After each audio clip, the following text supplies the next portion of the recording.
Shalom, selamat pagi. Tuhan memberkati kita semua dimanapun Anda berada. Doa saya biar kasih Tuhan yang selalu baru dilimpahkan atas kita, sehingga ada kekuatan, ada penyertaan Tuhan seperti Dia menyertai Yusuf. Demikianlah Dia menyertai hidup kita. Apa yang kita pegang, apa yang kita buat, apa yang kita sentuh menjadi berhasil untuk kemuliaan bagi nama Tuhan dan untuk menyiapkan kita menjadi saluran berkat dalam dimensi roh, jiwa, lahiriah, dan kehidupan kita. Karena itu kita terus membaca hari ini dari kitab Bilangan pasal 10 sampai pasal 11 ayat yang ke-23. Dan kita baca Markus pasal 14 ayat 1 sampai 21. Dan kita baca Mazmur 51 ayat 3 sampai 21. Dan hikmat kita dari pembacaan kitab Amsal dari pasal 10 ayat 31 sampai ayat yang ke-32. Dan kita sudah belajar kemarin bahwa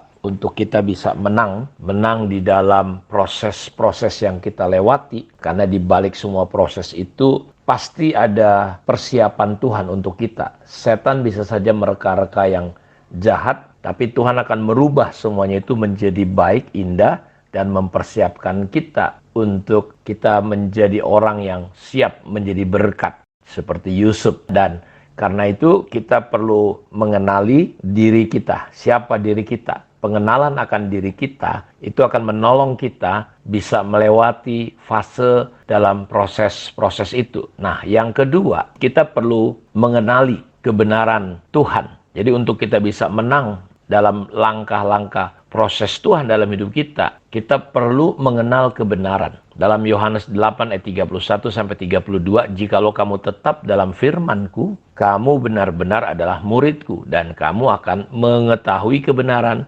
dan kebenaran itu akan memerdekakan kamu. Jadi tidak bisa tidak, saudaraku, apapun yang terjadi, kuncinya adalah kita harus mengenali, mengetahui kebenaran. Dan kebenaran itu akan menolong kita, melepaskan kita keluar dari dapur api istilahnya. Paulus berkata di dalam segala hal dia ditindas, namun dia tidak terjepit. Kami habis akal namun tidak putus asa. Kami dianiaya namun tidak ditinggalkan sendirian. Kami dihempaskan namun tidak binasa. Kami senantiasa membawa kematian Yesus dalam tubuh kami, supaya kehidupan Yesus juga menjadi nyata di dalam tubuh kami. Jadi kunci kemenangan kita melewati proses-proses yang terjadi dalam hidup kita, ya seperti kita lihat Paulus ini menghadapi hal-hal yang luar biasa, tapi dia selalu menang. Kenapa? Jawabnya sederhana, karena dia mengenali kebenaran firman Tuhan. Dia mendasari hidupnya tuh betul-betul di atas kebenaran firman Tuhan. Maka apa yang Yesus katakan, bahwa ketika orang mendengar firman, mengetahui firman dan mempraktekannya, apa yang terjadi? Dia seperti membangun rumah yang dibangun di atas batu karang yang teguh. Dan ketika angin banjir datang, dia tetap kuat, tetap kokoh.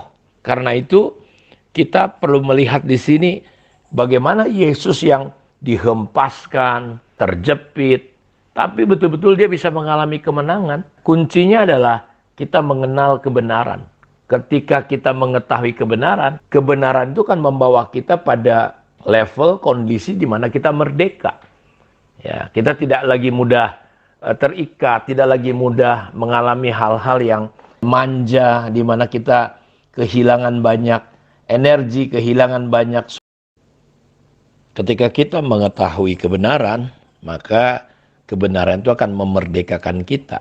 Jadi kita berada pada level di mana kita tidak lagi terikat dengan apapun. Walaupun ada banyak masalah terjadi, ada banyak proses yang tidak menyenangkan, tapi karena kita mengenal kebenaran, kita merdeka. Kita bisa menghadapi situasi yang seperti kayak apapun, kondisi kayak apapun, seperti yang Paulus alami. Satu hari ada sebuah kisah di mana orang masuk ke sebuah hotel, lalu dia menunggu waktu, dia masuk ke restoran dan melihat menu yang tertera di situ, lalu dia mulai pesan, dan waktu 20 menit kemudian sekelompok orang datang juga di restoran yang sama di hotel itu, lalu mulai memesan makanan juga. Dan yang membuat dia kecewa adalah orang-orang itu ternyata layanannya lebih dulu keluar daripada dia. Dia mulai ngelihat orang-orang kelompok itu mulai makan, mulai bercanda, ketawa. Bahkan dia dengar salah satu dari mereka itu membual tentang sepertinya suasananya mengejek dia. Dan dia memutuskan untuk pergi dari situ, dan dia nggak tahan, dengan marah, dengan kecewa dia panggil pelayan. Dan dengan tenang pelayannya berkata, pesanan Bapak ini adalah pesanan yang khusus disiapkan oleh kepala koki sendiri. Sementara pesanan orang-orang itu jauh lebih mudah dan dipersiapkan dengan buru-buru. Tidak seperti pesanan Bapak ini. Dan top ini, kepala koki ini justru sedang sibuk sekarang mengurusin, membuat pesanan daripada Bapak ini. Sehingga ya sambil menunggu jus dia merasa tenang dan dia menunggu dengan sabar, dan gak lama kemudian makanannya yang disajikan oleh pelayan itu bahkan banyak yang melayani dia, dan tanpa sepengetahuan dia ternyata pemilik hotel yang kebetulan adalah teman lamanya yang sudah lama gak bertemu. Jadi waktu dia melihat si saudaraku yang kecewa ini, dia memutuskan untuk memberi kejutan. Dia mengubah pesanan makanan yang sederhana pesanan itu menjadi makanan bintang 5. Dan ketika makanan itu keluar, dia terkejut. Kenapa? Karena temannya ternyata yang adalah kepala koki sekaligus pemilik hotel itu, dia mendapat layanan yang terbaik. Begitulah terkadang hidup kita. Terkadang ada orang di depan kita sedang ketawa, sedang enak. Kita lihat bicara tentang bagaimana seperti mereka lebih pintar, lebih bijaksana, lebih baik. Dan bagaimana kita sepertinya dalam suasana yang betul-betul justru tidak seperti yang kita harapkan. Bahkan kita menunggu tanpa lelah. Lalu mulai bertanya-tanya, begitu lama nih untuk sebuah pelayanan kayak gini. Kita menahan, dengar mungkin orang ngomong apa saja, ejekan, penghinaan. Mungkin saudara pernah berpikir untuk mengalami depresi, mengakhiri bagaimana supaya cepat selesai, untuk mengatasi kecemasan, mental yang parah. Saya mau beritahu saudara, Tuhan adalah pemilik segala sesuatu. Sudah melihat kita, ya, dan dia nggak ingin kita disuguhi sekedar makanan yang sederhana, ya, terhadap orang-orang yang mengolok kita. Kita menunggu lama karena kita milik Tuhan. Kita adalah istimewa, butuh waktu untuk mempersiapkan kita, dan hanya kepala koki yang menyiapkannya yang bisa. Karena itu tunggu, sabar, nikmati saja apa yang sedang terjadi di dalam kehidupan Bapak Ibu. Karena itu kita penting mengenal kebenaran, karena kita sedang hidup di mana orang ingin hidup lebih baik, ingin solusi-solusi sukses, ingin cepat, ingin kaya, dan mereka coba cari-cari buku-buku yang bisa mengatasi bagaimana caranya mereka bisa meningkatkan diri. Mereka pindah dari satu tren kepada tren yang lain. Dan mereka cari nasihat-nasihat bagaimana cepat kaya, cepat berhasil, cepat, semuanya serba cepat. Dan nasihat-nasihat dunia ini, nasihat-nasihat banyak orang hari ini, hanya berdasarkan pemikiran dan hal-hal yang sesaat sifatnya, tidak mengandung kebenaran. Karena itu dalam Yohanes 8:32, kamu akan tahu kebenaran. Kebenaran itu yang akan memerdekakan kita. Jadi Tuhan memberikan firman-Nya bukan untuk mengubah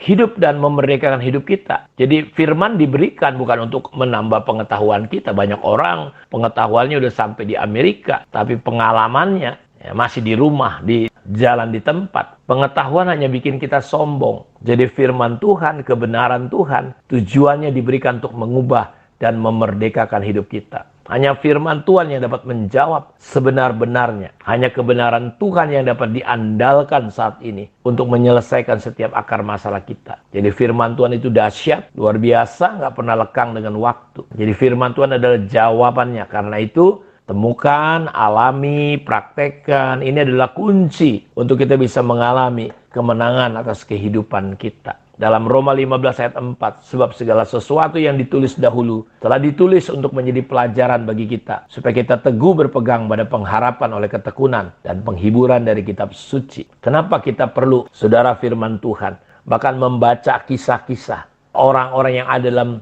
Alkitab, hidup orang yang ada di dalamnya. Yang pertama, kita belajar dari hidup mereka, bagaimana mereka mempraktekkan prinsip-prinsip firman. Ada yang berhasil, ada yang gagal. Karena saya percaya dengan menerapkan prinsip-prinsip firman yang diceritakan lewat apa yang mereka alami, kita terhindar dari kesalahan-kesalahan yang sudah mereka lakukan. Ya, kalau saudara istilahnya saya butuh 39 tahun untuk memahami, punya pemahaman di titik ini, saudara mungkin cukup belajar 35 tahun. Ketika saudara banyak dengar, banyak ngobrol dengan saya, karena saya juga percaya, saya tidak ingin saudara masuk di kegagalan yang pernah saya alami. Jadi Tuhan memberikan contoh-contoh lewat firman Tuhan, lewat orang-orang yang Tuhan taruh dan letakkan di Alkitab ini supaya apa? Supaya kita tidak mengalami kegagalan sama seperti mereka. Kita bisa terhindar dari jebakan-jebakan dan tipu daya si jahat. Kiranya bagaimana kita bisa menang atas semua proses? Kita harus mengenali kebenaran firman Tuhan dengan sebenar-benarnya. Karena kebenaran itulah yang sejatinya akan memerdekakan kita, akan menolong kita tetap menang di dalam proses-proses Tuhan. Mari kita berdoa. Bapa, terima kasih untuk kemurahan, untuk anugerah-Mu yang luar biasa dalam hidup kami. Diberkatilah umat-Mu, Tuhan tolong campur tangan dalam kehidupan mereka semua. Yang sakit Tuhan sembuhkan, yang terluka disembuhkan, yang sedang dalam tekanan ikatan dilepaskan, dibebaskan oleh Tuhan sendiri. Terpujilah Engkau Bapa. Dalam nama Yesus Kristus kami berdoa. Amin. Tuhan memberkati kita semua. Shalom.